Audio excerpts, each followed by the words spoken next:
వదిలే ప్రసక్తే లేదు. ఇంకా చాలా చాలా ఉన్నాయి. కేవీ రావు విషయం నేను లాస్ట్ ప్రెస్ కాన్ఫరెన్స్లో నేను చెప్పాను, కేవీ రావు మీద డిఫమేషన్ వేస్తాను అని. ఈరోజు చెప్తా ఉన్నా కేవీ రావు మీద డిఫమేషన్ వేస్తాను.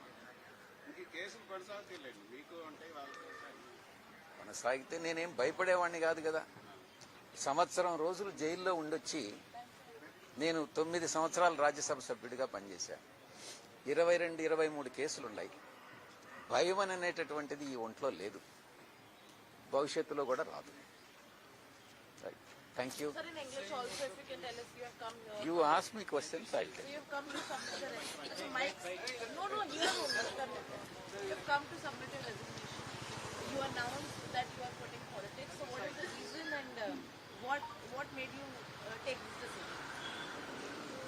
I have submitted my resignation and the Honorable Chairman Rajya Sabha has accepted my resignation, and he asked me specifically what are the reason, whether it is voluntary or is there any coercion or undue influence. I have explained to Honorable Chairman that my resignation is voluntary, spontaneous, and there is no coercion, pressure or no undue influence, and it is only because of personal reasons I have submitted my resignation. I have requested the Honorable Chairman to kindly accept it, and he obliged my accept, and he has accepted the resignation. Did you speak to Mr. Jagan Mohan Reddy before taking this Yes, decision? I have spoken to my Honorable Party President Sri Jagan Mohan Reddy Garu yesterday, and I have explained him in detail the reasons why I have taken the decision to quit the politics, and he has advised me not to do so. Despite the fact that he has asked me not to do so, I have continued with my decision, and I have submitted my resignation, and I will be quitting the politics. But will you still be in some ways trying to help with the education that you have been trying to help the party, or continue doing? My interest is agriculture and giving guest lectures in various universities, and with the limited knowledge what I have in different fields, because I am a chartered accountant by profession, and I worked for the capital markets, and I was at one time I was also member of National Stock Exchange. I wrote the exam and I passed the interview.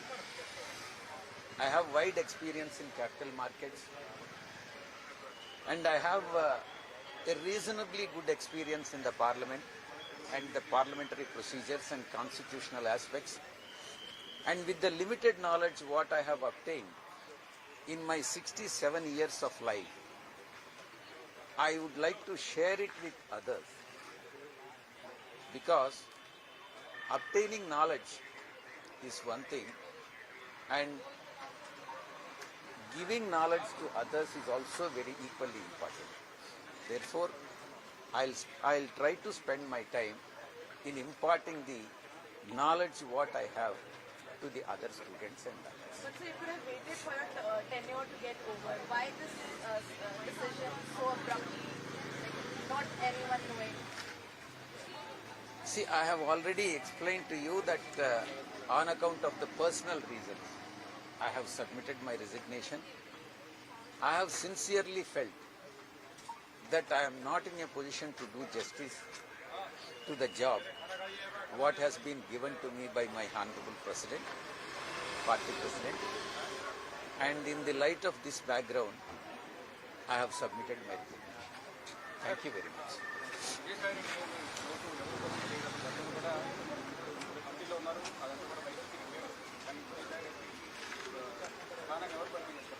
పార్టీలోనా రాజ్యసభలో?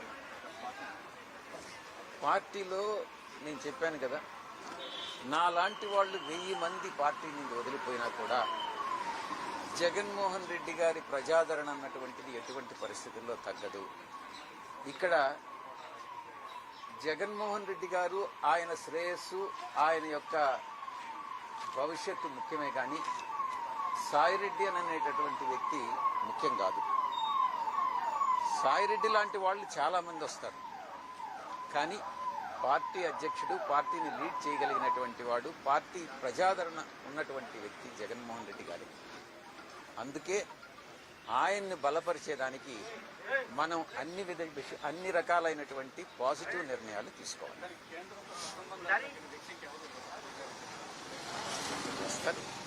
ఇప్పటికి 1950 సంవత్సరం నుంచి constitution accept అయినప్పటి నుంచి కూడా, అమల్లోకి వచ్చినప్పటి నుంచి ఈ రోజు వరకు కూడా చాలామంది నాయకులు వచ్చారు, చాలామంది నాయకులు వెళ్ళారు.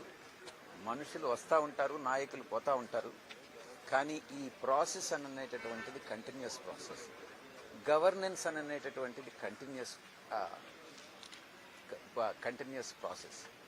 ప్రభుత్వాలు వస్తాయి, ప్రభుత్వాలు పోతాయి, కానీ గవర్నెన్స్ అనేటటువంటిది కంటిన్యూస్. కానీ పార్టీకి మీరు అండగా నిలబడ్డారు, చీఫ్ లెఫ్టినెంట్ గా ఉన్నారు. అసలు ఇప్పుడు మీరు పోవటం అంటే పార్టీ మొత్తం కూడా కుదేలైనట్టే అన్న ఒక భావన కూడా కలుగుతుంది.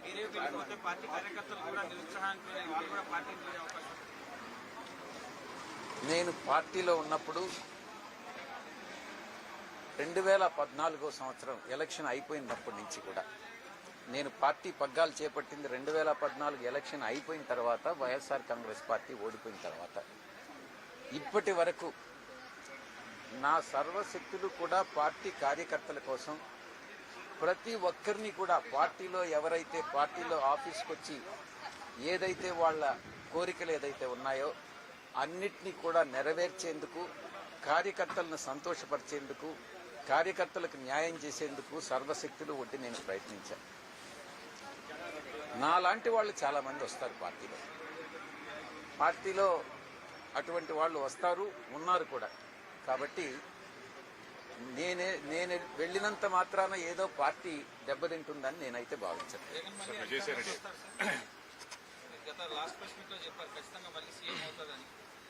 నేను ఈరోజు రాజకీయాలు వదిలేసిన తర్వాత మా కృష్ణలాగా నేను ఏదో ఊహించి ఈరోజు నేను చెప్పలేను.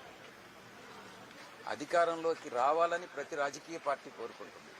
అధికారంలో ఉన్న రాజకీయ పార్టీలు మేము అధికారాన్ని రీటైన్ చేసుకోవాలనుకుంటారు.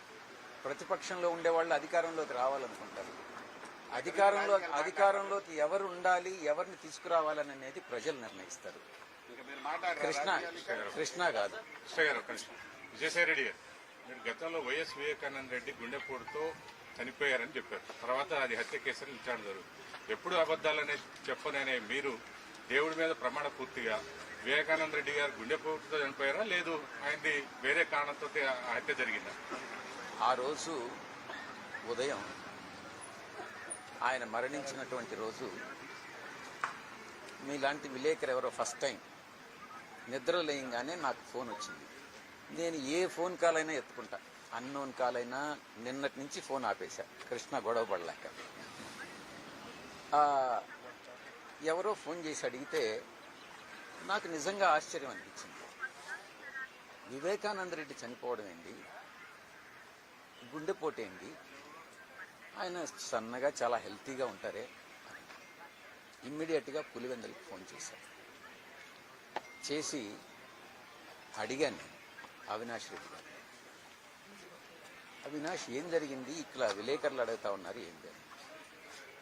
నాకు ఆ పక్కన ఉండేటటువంటి వ్యక్తి ఎవరో గుండెపోటు అని చెప్పి చెప్పారు. అదే నేను విలేకరులకు చెప్పాను. చెప్పారు మొత్తం మీద ఫోన్, అప్పుడు అందరూ కూడా బిజీగా ఉండి ఉంటారు. మొత్తం మీద నేను ఫోన్ చేసినటువంటి మాట వాస్తవం. ఆ ఫోన్లో నాకు వచ్చినటువంటి ఇన్ఫర్మేషన్నే నేను విలేకరులతో షేర్ చేసుకున్నానే కానీ నేను అవినాష్ రెడ్డికి ఫోన్ చేసిన మాట వాస్తవం. ఆయన ఎవరికో ఫోన్ ఇచ్చిన మాట వాస్తవం, పక్కన ఎవరికో. ఆయన నాకు చెప్పినటువంటి మాట వాస్తవం. అదే విషయాన్ని నేను విలేకరులకు చెప్పినటువంటి మాట వాస్తవం. అవినాష్ రెడ్డి అక్కడే ఉన్నాడు. ఆ విషయం నాకు తెలుస్తా ఉంది, మీకు తెలిసి. నేను అవినాష్ రెడ్డికి ఫోన్ చేశాడని అంటే అక్కడే ఉండుంటాడు. మీరేదో దర్యాప్తు చేసినట్టో లేకుంటే పోలీస్ క్వశ్చన్ లాగా మీరు చేయడం అనేటటువంటిది కాదు. కానీ మీరు ఒక విలేకరుగానే మీరు ప్రవర్తిస్తే బాగుంటుంది అనేది నా ఉద్దేశం. నేను 2014 నుంచి మిమ్మల్ని చూస్తున్నా, మీరు ఒంటరిగా అటు రాజ్యసభలో కావచ్చు, పార్లమెంట్ అవుట్ సైడ్ కావచ్చు, పార్టీ కోసం ఎంతో చేశారు కదా. అప్పుడు ఎప్పుడు కూడా అధికారం లేదు, ఎన్నడూ కూడా మీరు అన్ని కార్యక్రమాలు నిర్వహించరు వితౌట్ అధికారం లేనప్పుడు కూడా. కానీ ఇక ఎందుకు నేను నిర్వహించలేకపోతున్నా, నా ప్లేస్లో వేరే వాళ్ళు అయితే బాగుంటుందని ఇప్పుడు ఎందుకు కన్క్లూడెన్కి వస్తారు ఈ నెల 9 ఏళ్ళ ప్రయాణంలో?